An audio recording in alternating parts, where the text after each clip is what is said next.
Fork here.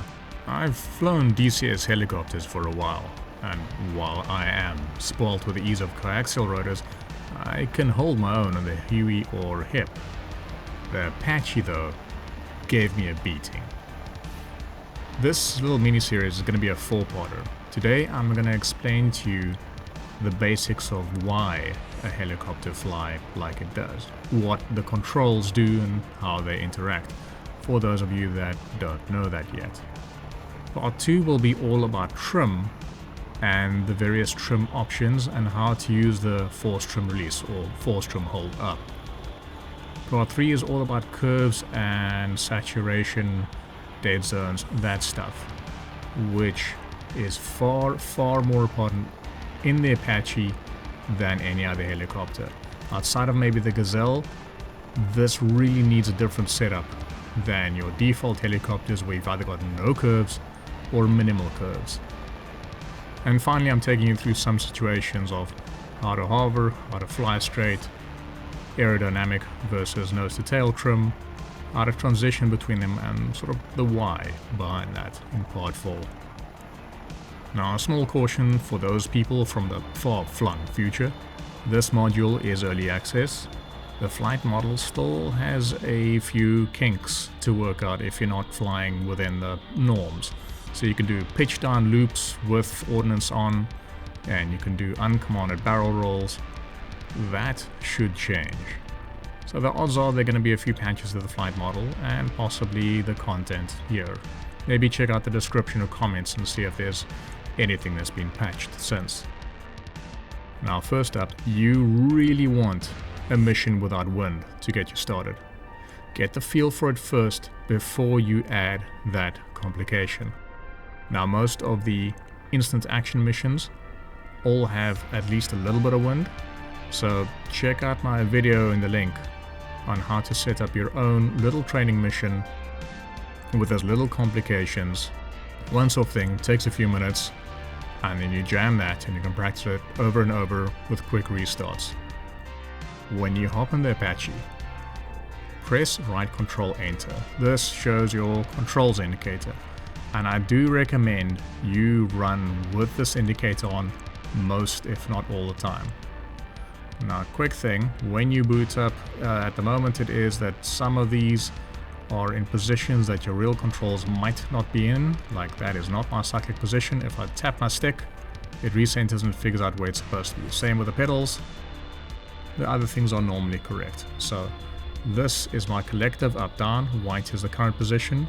This double bar, that's the throttle, down and fully up. At the moment it's in the flight position over here, which you'll keep at for most of the flight. This would be my collective cyclic stick. And then over here are the, well, some people call them rudder pedals, but in a helo like this with a tail rotor, these are anti-torque pedals. Things down there. Just to explain the different controls and what they do. If we look from the rear of the helicopter, this over here is the rotor disc. Okay, if you're throttled up and you're at on decent RPMs, it'll be flattish. Once I start adding collective, it might start coning, so you'll see there it tilts a little bit up, and it may also, depending on conditions, have one side flapping up more than the other. Those are intended behaviors for a helicopter. Don't worry about it. That's how it's meant to function for certain effects. I could go into cyclic feathering and pitch links and all the different vortices and the turning of air as a fluid, etc. here, but then that video is going to be too long. You don't need to know all that detail to just get it flying in DCS. You just need to know what control is giving you what effect and why. So first up is the cyclic. The stick, this would normally be your joystick from your jet, and as you can see here, I'm moving it up. You can see over here this little diamond indicator pushing upwards. Pull it back, left and right, and I can circle it around, or whatever else I require. You'll see that in the simulation, in the real helicopter, it's quite a long stick. Odds are your desktop mounted HOTAS does not have something this convenient. I mean, you could be running a gamepad successfully or a bunch of other tools. I do recommend a joystick though. But what the Cyclic does is it tilts the rotor disc. Behind again, If I were to input left cyclic, you'll see that the disc tilts. And that would start, if I was in flight, that would start giving me a left side slip. If I tilt it to the right, same effect here. I'm going to push the cyclic stick forward, you'll see the disc tilts like that. That is trading off some of what would normally be all the thrust of this rotor blade going upwards. It's trading some bit off in an angle maybe like that. So I'm propelling myself, losing a little bit of upwards thrust and a little bit of altitude in the process, all other things being equal, but I'm pushing some of that thrust forward so I can move forward. So here I am in forward flight. And yes, you'll notice I'm flying skew. Get to that in a second. This is my collective, or uppy-downy stick as it were. This is the current position of the collective, minimum, maximum. If I increase collective, basically raising the stick up, I will, with a flat rotor disc, gain altitude. There you'll see my altitude spike up. Conversely, if I lower it beyond relatively where it was before, then I'll start losing altitude. Hooray. Simple enough. Now, for the collective, you might have yourself a schmancy dedicated collective that works like a helicopter. Odds are you might be using just a throttle from a normal HOTAS setup. That's perfectly fine, whether you're moving something forward and backward to gain power, or reversing it to gain power as you pull it back, or having the stick that you raise and lower. All of that's fine as long as you can control it finely and with minimal effort, because you'll need to make micro adjustments with these things all of the time. Now, if your rotor disc is tilted, then of course I'm increasing my lift in the upwards direction of the rotor disc. So it's not necessarily going straight up, it's going straight up, sort of at the angle that the helo is right now. If I wanted to climb and lose speed, all I do is back on the cyclic. And you'll see there I'm bleeding off speed as I'm trading it in for gaining altitude. And pitching down, I would gain speed and lose altitude, obviously. If I just wanted to raise upwards, I could increase the collective, well, at least within margins while I still have power. That way I'm not losing speed while ascending. But of course I am using more engine power, more fuel. In that sense, you just saw me over torque there, very briefly. Thing is, this little giant spinny thing above me, also known as the rotor blades, as I increase pitch on that and power on that, it's going to create more torque.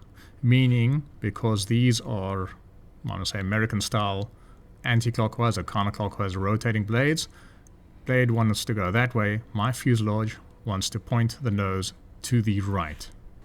So, which is also, you want to take off, if you just yank up the collective, you'll suddenly find yourself spinning out of control to the right.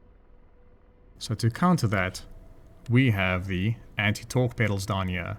And you'll see at the moment they're fairly in a position in which my left pedal is pushed in a lot further than my right pedal. This controls the pitch or power of the anti-torque rotor at the back here. And what this is doing is just as my nose wants to spin around to the right from an increased power, this is pushing against that. So this rotor, it's not automated though. So as I increase collective, you'll see that I start yawing over to the right.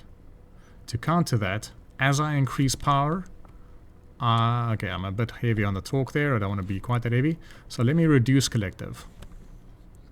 Let's just get out of this current spin. As I reduce collective, it's eventually going to start, when it's stabilized and slowed its motion, it's going to start turning to the left because I've reduced my collective. It's producing less torque, but my tail rotor is still in overpowered mode, so it's forcing my nose left. So to counter that, I need to push in my right pedal just a little. Now I say right pedal, but what I mean is it's relative to my present position. So right pedal doesn't mean my pedals in total, this little white marker, needs to be on the right hand side of this quadrant. I just mean relative to my previous flight path, I need to give more right pedal. And in this case, I'm going to try and center the ball right there. I'll explain the ball in a second. If I bank, so I'm going to take my Cyclic, I'm going to yank it to the, I say yank, but everything is done with subtlety and smooth gestures. Anything you do suddenly or abruptly gets you into the wobbles, gets you out of control. Once you get experience with all this stuff, that is when you try and experiment with the more crazy maneuvers. I'm going to bank to the right, and as I do that, I will start turning. And you'll see that that slip ball, without me changing the power, this little ball is slipping to the right. That is because my nose and tail are not aerodynamically into this turn. You'll see it doesn't quite look like I'm cutting into the turn like I should. So what's going to happen now is I'm going to, nothing to do with the collective power or torque, I'm going to push in my right pedal a bit, center that ball again as I'm in this spiraling bank downwards. And again, like I said before, because my rotor disc is no longer level, the lift is no longer going purely up, or what I had it balanced for level, you know, no losing altitude. I'm going to keep going right on the pedals, keep going right on the pedals until I center the ball. And if you look from behind now, it'll be hard to see, but I'm slicing into the turn, you know, more aerodynamically. So more efficient turn, you know, less drag, more ability for me to fly with it. That is called stepping on the ball. So that little slip ball indicator over there on my HDU, and there is another one on the backup instrument there. Just need to not crash. That would be great. As I'm coming into this, out of this turn, I'm going to left Cyclic and give a bit of left pedal again until it's centered. And I'm going to trim out. There's a slip ball, here's a slip ball. You'll see both are off side to the left. Don't think of that as a spirit level. It is a ball in fluid, but it's been calibrated so that if this little ball is in the center, I'm what's known as aerodynamically trimmed. If I go from the top, you'll see that when I travel, I mean, it's coming about like that. I'm flying skew through the air.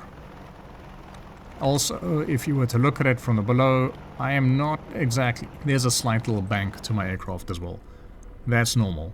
That's how tail-rotated helicopters fly. If you don't like it, deal with it.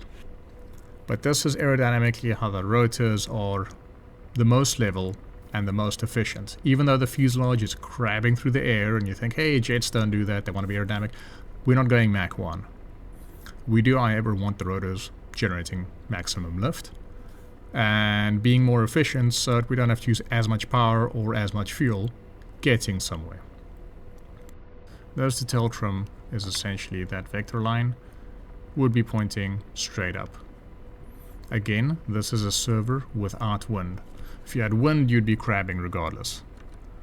Nose to tail trim is more what you have during landings, during takeoffs, because you want your landing gear to align with the direction you're traveling, otherwise you're going to probably flip over and die. Aerodynamic trim is what you want after you've sped up, so pretty soon after you've taken off and you're pretty sure you're not going to go back down again, that is when you want to get into aerodynamic trim. In other words, step on the ball, get that ball on your HDU centered and keep it there. So to recap, if you up your collective, your power is going to increase, and in the Apache that means at the same time as increasing your collective smoothly, you want to smoothly be increasing or pushing in more of your left pedal, and that means inherently, you know, the right pedal will come out a little bit. If you lower collective, bit of right pedal. If you turn, bank first, then wait for this ball to sort of start moving, you'll get a feel for how to anticipate it later, and then start stepping on the ball. In other words, if the ball's on the left, you're using left pedal until that ball centers again. On your pedals, you could be using rudder pedals as for a jet, or, you know, maybe schmancy helicopter looking ones.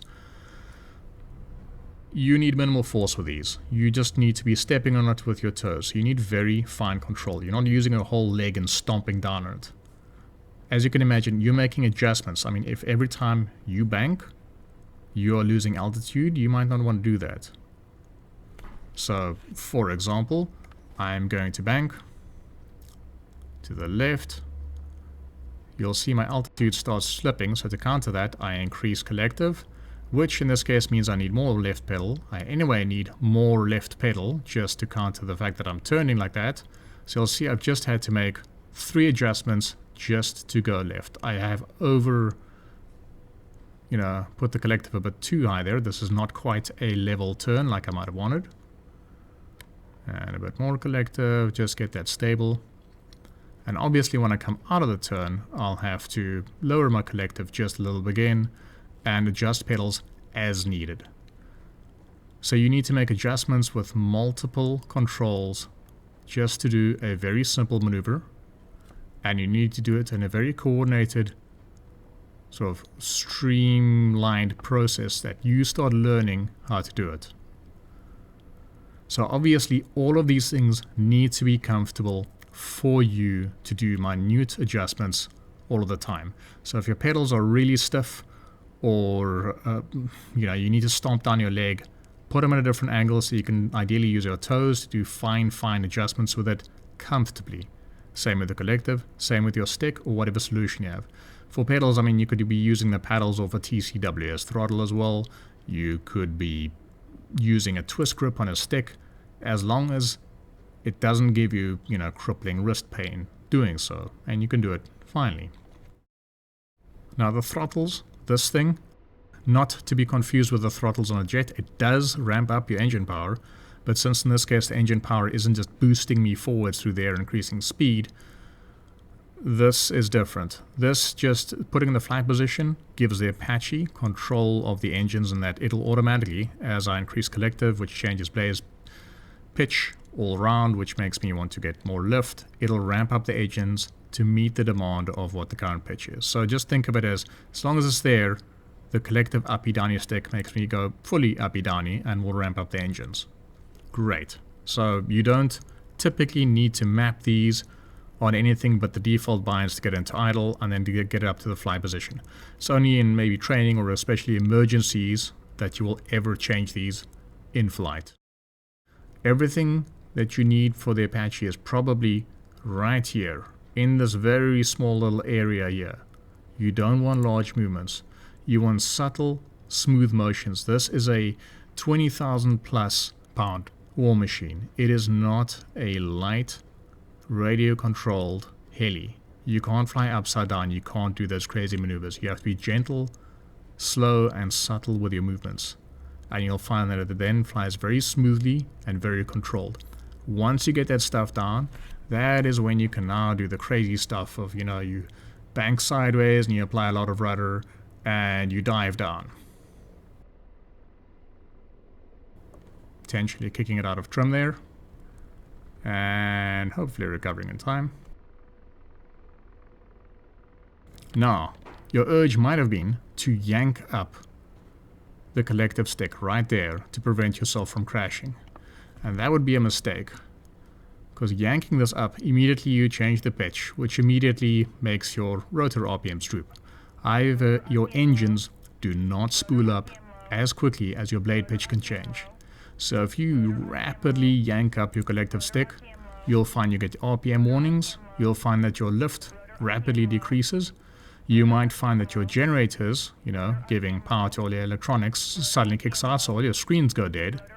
And way worse than that, your tail rotor is going to probably experience a loss of tail rotor authority almost before any of that happens. So suddenly, the thing helping pushing so that your nose isn't just spinning off to the right, that's not going to be doing its job anymore relative to the main rotor, and suddenly you're going to find yourself in an uncontrollable right spin.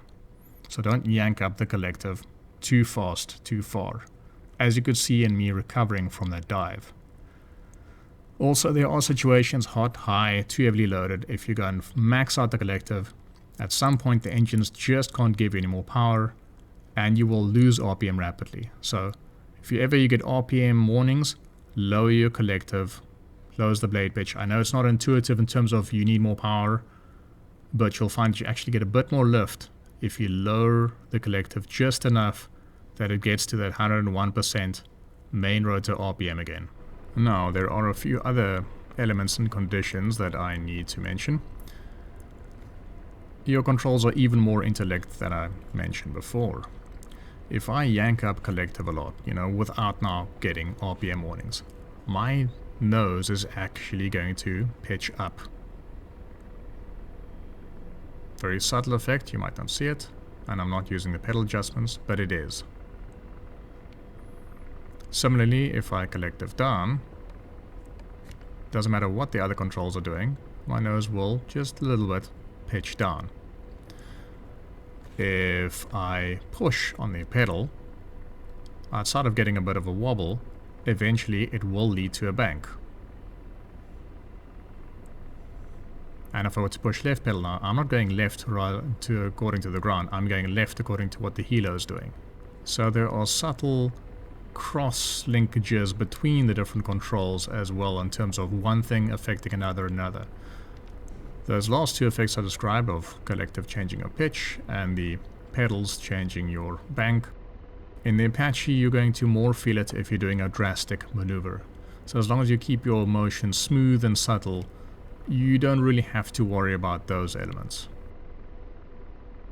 3 other serious things you do need to consider. Your max speed is probably around 190 knots. You're not going to reach it easily you're probably going to run out of torque long before that in most situations. But there is a max speed for every helo, it's just what physics is. And once you do it, you're going to find your helicopter probably pitches up and rolls to the side violently. So you've been warned. Few things that affect your lift.